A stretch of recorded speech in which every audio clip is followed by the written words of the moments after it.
Colonel Rebecca Martinez looked like any other veteran in Seat 25C.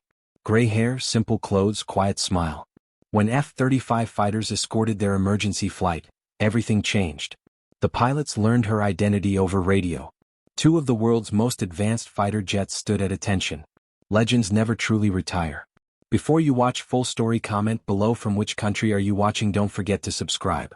Colonel Rebecca Storm Martinez sat in Seat 25C of Delta Flight 2847, looking like any other middle-aged woman traveling from Phoenix to Washington, D.C. on a Tuesday morning. Her gray hair was pulled back in a simple ponytail. She wore a plain blue sweater, dark jeans, and comfortable walking shoes. The only hint of her military background was a small American flag pin on her jacket lapel. The flight attendant, Jessica, smiled politely as she offered Rebecca coffee. "Thank you for your service," she said, noticing the pin. It was something she said to dozens of veterans every week, a routine courtesy that had become automatic. "You're welcome," Rebecca replied quietly, accepting the coffee with a gentle smile. She had heard those words thousands of times in the past 5 years since retiring from the Air Force. Most people assumed she had been a nurse, an administrator, or maybe worked in military communications. Very few people looked at the soft-spoken woman in economy class and imagined her flying the most advanced fighter jet ever built. The passenger beside her, a businessman named Tom, struck up a friendly conversation. "So what branch did you serve in?" he asked, genuinely interested. "Air Force," Rebecca answered simply. "That's great. My brother was Army. Did you work on the planes or fly them?" Rebecca paused for just a moment. "I flew them," she said. Tom nodded approvingly. "Transport planes? That must have been exciting, traveling all over the world." "Something like that," Rebecca replied, not wanting to correct his assumption. She had learned that telling people she flew F-35 Lightning II fighters usually led to uncomfortable conversations or disbelief. It was easier to let them think what they wanted to think. What Tom didn't know was that the quiet woman in 25C had commanded the 388th Fighter Wing at Hill Air Force Base in Utah. She had flown over 200 combat missions in the most technologically advanced fighter aircraft ever created. Her call sign, Storm, came from her ability to appear out of nowhere and strike targets with devastating precision before vanishing back into the sky. 2 hours into the flight, everything changed in an instant. Flight 2847 was cruising at 37,000 feet over Kansas when the pilot's voice came over the intercom, calm but serious. "Ladies and gentlemen, this is Captain Williams. We're experiencing some technical difficulties and need to make an immediate descent. Please return to your seats and fasten your seatbelts. Flight attendants, prepare for emergency procedures." Rebecca's training kicked in immediately. She recognized the controlled urgency in the captain's voice. This wasn't a minor problem. While other passengers looked around nervously or asked questions, Rebecca quietly observed the flight crew's movements and listened to the subtle changes in engine sound that most people wouldn't notice. The businessman beside her gripped his armrest. "What do you think is wrong?" he asked nervously. Rebecca listened carefully to the engines and felt the aircraft's movement. "Probably hydraulic system failure," she said calmly. "The pilots are handling it correctly." Tom stared at her. "How can you tell that?" "Experience," Rebecca replied simply. What she didn't explain was that she had experienced similar emergencies in aircraft far more complex than the Boeing 737 they were flying.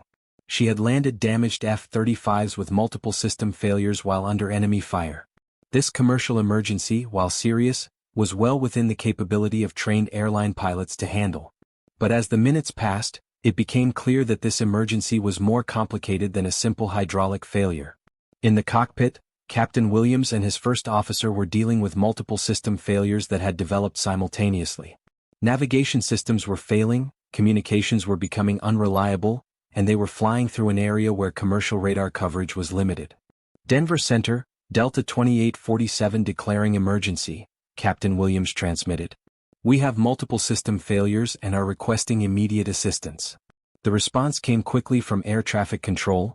"Delta 2847, we copy your emergency.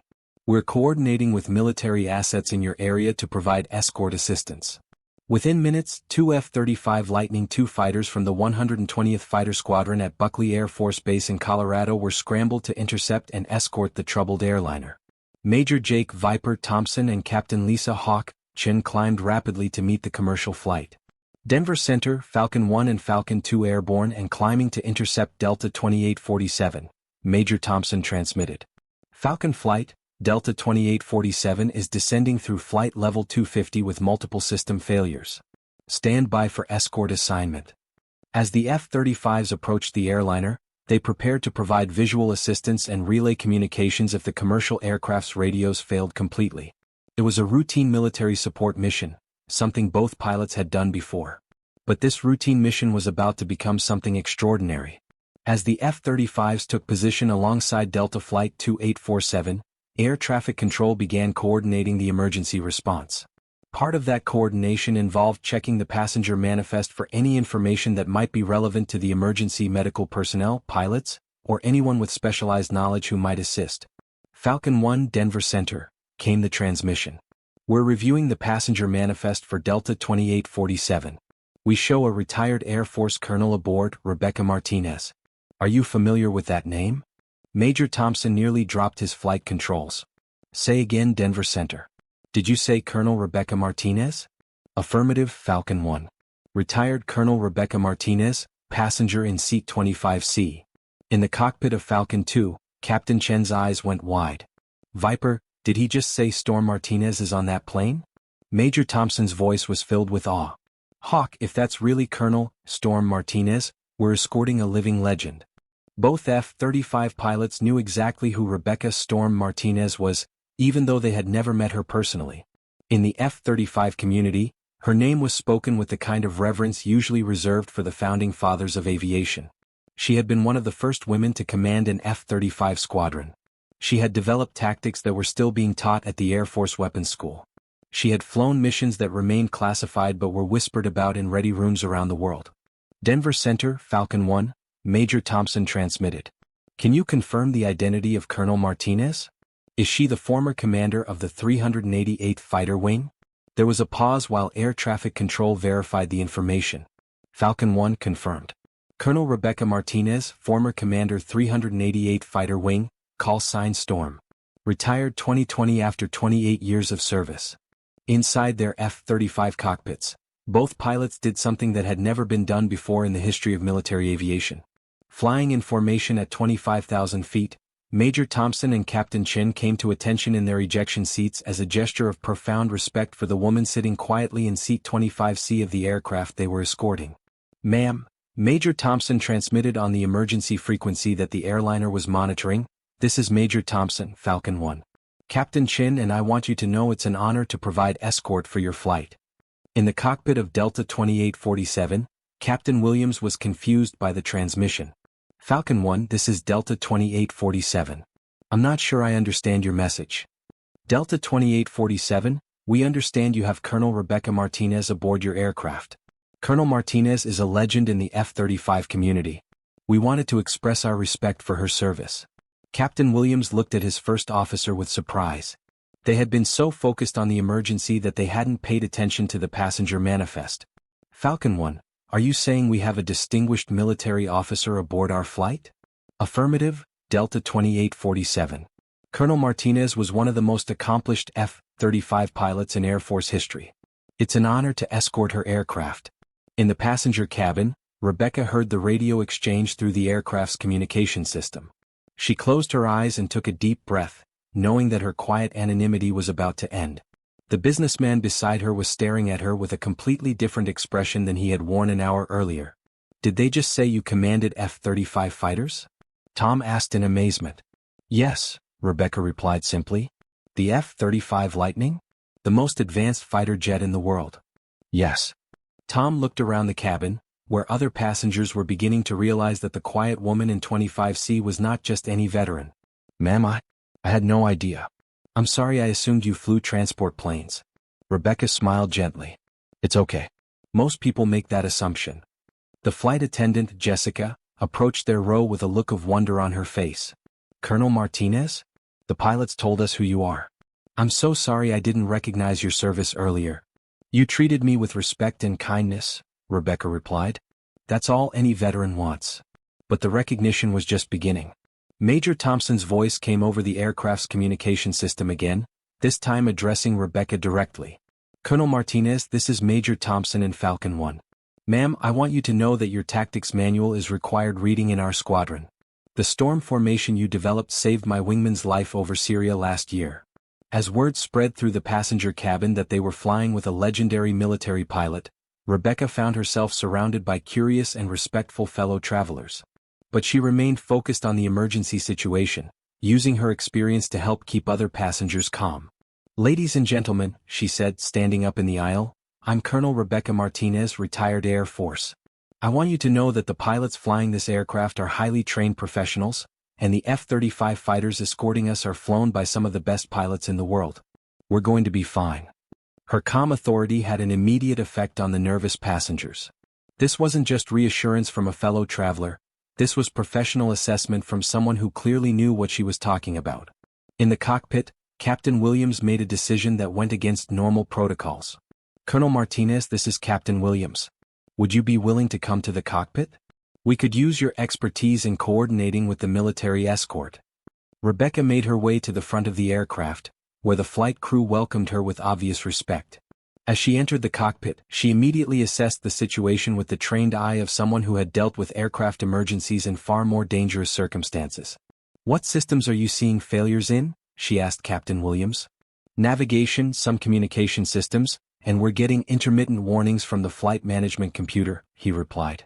Rebecca looked at the instrument panel with the kind of systematic analysis that came from years of flying the most complex aircraft ever built. "Have you tried switching to backup navigation systems?" "We have, but we're not getting consistent readings." "Captain Chin, this is Colonel Martinez," Rebecca transmitted to the F-35 pilots. "Can you provide GPS coordinates and heading information to assist with navigation?" "Yes, ma'am," came the immediate reply from Captain Chin. "It would be an honor to assist." What happened next demonstrated why Rebecca Storm Martinez had become a legend in military aviation.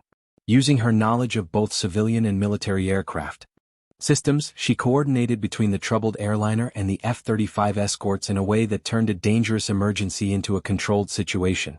"Falcon flight, I'm going to have Delta 2847 descend to flight level 180 and reduce speed to 250 knots, Rebecca transmitted. "That will give us better fuel efficiency and put us in a better position for approach to Denver International." "Roger, Colonel," Major Thompson replied. "We'll maintain escort position and provide navigation assistance." Rebecca then worked with Captain Williams to systematically troubleshoot the aircraft's problems. Her experience with advanced avionics systems in the F-35 gave her insights into electronic failures that even experienced airline pilots might not consider. "Try switching the flight management computer to manual mode and then back to automatic," she suggested. "Sometimes electronic interference can cause temporary failures that reset themselves." Captain Williams followed her suggestion, and several of the warning lights immediately cleared. "How did you know to try that?" he asked in amazement. "F-35s have some of the most complex electronic systems ever installed in an aircraft," Rebecca explained. "You learn to troubleshoot problems that aren't in any manual." As Delta Flight 2847 made its approach to Denver International Airport, the F-35 pilots continued to demonstrate their respect for Rebecca in ways that were unprecedented in military aviation. Major Thompson and Captain Chin maintained perfect escort formation, treating the commercial flight as if it were carrying the President of the United States. "Denver Tower, this is Falcon 1 requesting priority handling for Delta 2847, Major Thompson transmitted.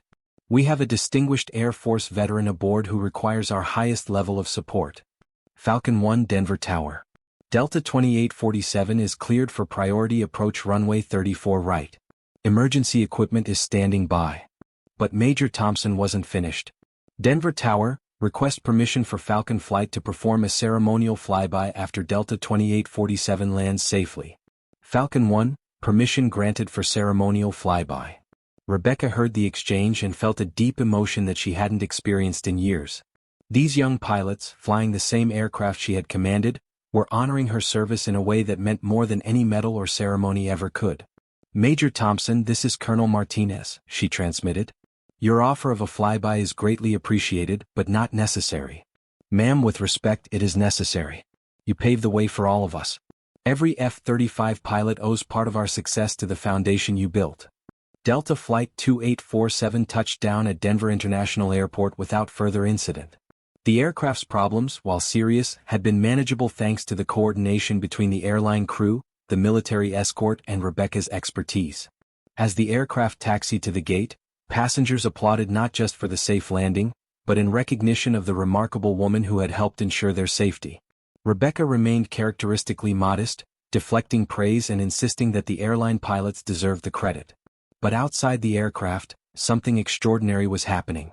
As promised, the two F-35 Lightning II fighters performed a low, slow flyby of the airport, a ceremonial salute that is normally reserved for fallen heroes or the most distinguished veterans. Airport workers stopped what they were doing to watch the sleek fighters pass overhead. Other airline crews came out of their aircraft to witness the unusual tribute.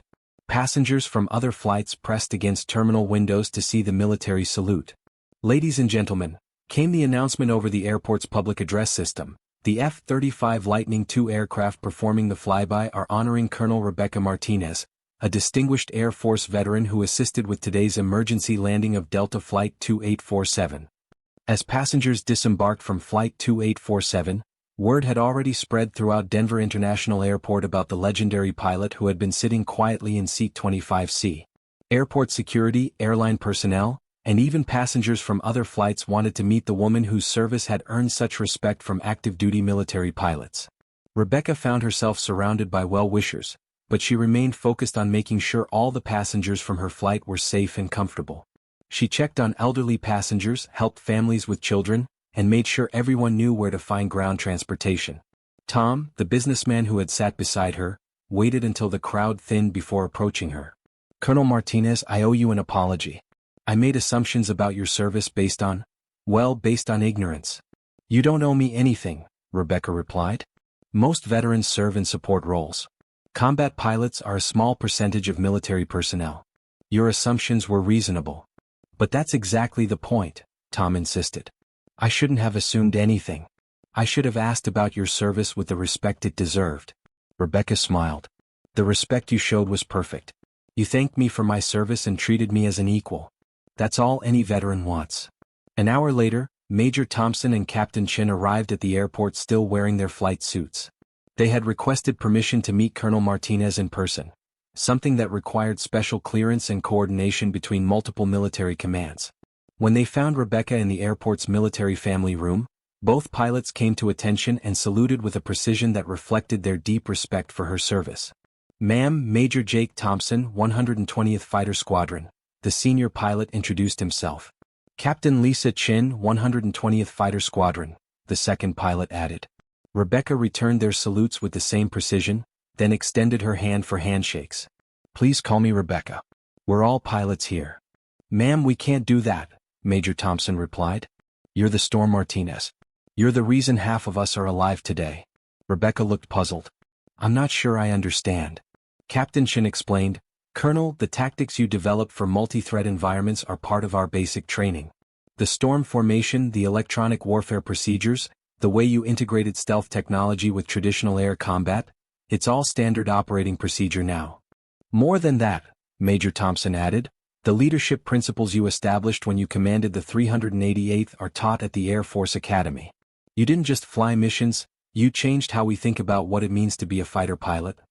As the three pilots talked in the quiet of the military family room, Rebecca began to understand the full impact of her service in ways she had never considered. During her active duty career, she had been focused on the immediate challenges of commanding squadrons, flying missions, and developing new tactics. She had never thought about how her work would influence future generations of pilots. "When I was developing those tactics," she told the young pilots, "I was just trying to solve immediate problems. How do you coordinate multiple aircraft in complex threat environments? How do you use technology to gain advantages over enemies? I never thought about creating a legacy." "That's what makes it even more impressive," Captain Chin replied. "You weren't trying to be revolutionary. You were just trying to be effective.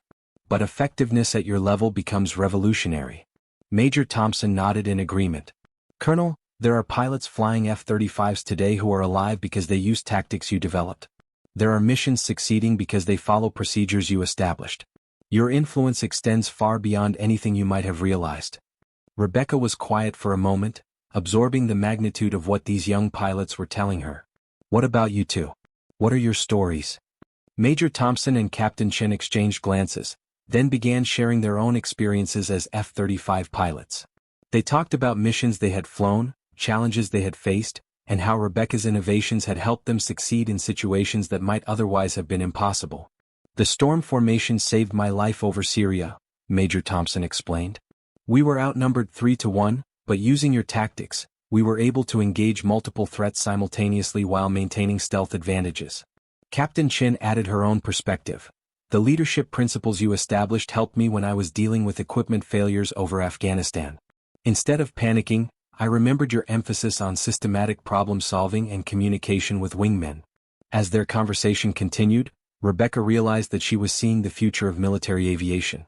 Major Thompson and Captain Chin represented a new generation of pilots who had grown up with technology that was still experimental during her active-duty career. They flew aircraft that were more advanced than anything she had commanded, yet they still valued the fundamental principles of leadership, tactics, and airmanship that had defined her career. "What's the biggest challenge facing F-35 pilots today?" Rebecca asked. "Integration," Captain Chin replied immediately. "The aircraft is incredibly capable, but the real challenge is integrating with other aircraft, other services, and allied forces in complex operations." Major Thompson nodded. "The technology is amazing, but it's only as good as the pilots who use it and the teams that support it. That's why your leadership principles are still so important." Rebecca smiled. "That sounds familiar. When I was flying, we always said that the most advanced aircraft in the world is only as good as the person in the cockpit and the team on the ground." "Some things never change," Major Thompson agreed. "Technology evolves, but the fundamental principles of military aviation remain the same." As their meeting drew to a close, both young pilots asked Rebecca for advice about their own careers and the future of military aviation. "What would you do differently if you were starting your career today?" Captain Chin asked. Rebecca considered the question carefully. "I would focus even more on developing other pilots. The most important thing I did wasn't flying missions or developing tactics. It was mentoring young officers who went on to become leaders themselves. Like these two officers in front of me," she continued, looking at Thompson and Chin. "You're the future of military aviation. The tactics I developed will become obsolete as technology advances, but the principles of leadership, teamwork, and dedication to mission success will always be relevant." Major Thompson asked, "What do you see as the biggest challenge facing military aviation in the next decade?" "The same challenge we've always faced," Rebecca replied. "How do you maintain the human element in an increasingly technological environment? How do you develop pilots who can use advanced systems while still thinking creatively and making sound decisions under pressure? Technology should enhance human capability, not replace human judgment," she continued. "The most advanced aircraft in the world still needs a pilot who can think, adapt, and lead." As Major Thompson and Captain Chin prepared to return to their base, they asked Rebecca one final question that had been on their minds since they first learned her identity. "Colonel, why were you flying commercial and economy class?" Captain Chin asked. "Someone with your service record could have access to military transport or at least first-class accommodations." Rebecca laughed gently. "Because I'm a retired Air Force colonel, not a celebrity. I earned a pension, not a fortune. And honestly, I prefer traveling with regular people. It keeps me grounded. Besides," she added, "some of my best conversations have been with people who had no idea about my military background. Today, I learned about Tom's business, heard about Jessica's family, and met a dozen other passengers who had interesting stories to tell. If I had been in first class or on a military flight, I would have missed all of that." Major Thompson and Captain Chin exchanged looks of admiration. This was why Rebecca Martinez had become a legend, not just because of her flying skills or tactical innovations, but because she remained humble and connected to the people she had spent her career protecting. "Ma'am, it has been an honor to meet you," Major Thompson said as both pilots came to attention one final time. "The honor has been mine," Rebecca replied, returning their salute. "Fly safe and take care of each other." The next morning, Rebecca Martinez was back to being just another passenger on another commercial flight. She wore the same simple clothes, carried the same basic travel items, and sat in the same economy class seat she had purchased with her own money. The flight attendant on this new flight offered her coffee with the same polite, routine courtesy that flight attendants offer to thousands of veterans every day. "Thank you for your service," she said automatically. "You're welcome," Rebecca replied with the same gentle smile she had given the day before. The passenger beside her, a college student this time, struck up a friendly conversation. "So what did you do in the military?" she asked. "I was a pilot," Rebecca answered simply. "Cool. What kind of planes did you fly?" "Fighter jets," Rebecca replied. The student nodded politely, probably assuming Rebecca had flown older aircraft or training planes. She had no way of knowing that the quiet woman beside her had commanded the most advanced fighter squadron in the world, or that just 24 hours earlier active-duty F-35 pilots had stood at attention in their cockpits as a gesture of respect for her service. But Rebecca preferred it that way.